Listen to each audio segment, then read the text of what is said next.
السلام علیکم۔ میں عالمی ہربل دواخانے کی جانب سے آپ کی خدمت میں چند باتیں بتانا چاہتا ہوں۔ ہمیں دنیا کے کام کرنے کے لیے بہت کچھ سیکھنا پڑتا ہے، تب ہم اس کو انجام دے پاتے ہیں، اور اپنی پیاری زندگی اور قیمتی زندگی کے لیے ہماری کوئی سوچ نہیں ہوا کرتی ہے، تو اسے صحیح رکھنے کے لیے ہمیں چاہیے اس کو دھیان سے کریں۔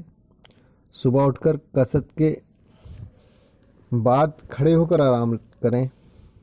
پہلے کسرت کریں پھر کھڑے ہو کے آرام کریں، اس کے بعد خالی پیٹ گرم پانی کا استعمال کریں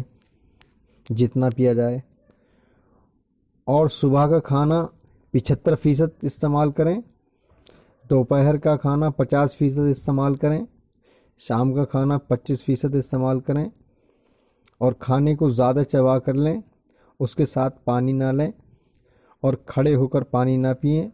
اور نہ ہی کھڑے ہو کر کھانا کھائیں، اور اپنی صحت کا پھر انتظام آپ رکھیں گے تو انشاءاللہ آپ بالکل تندرست رہیں گے۔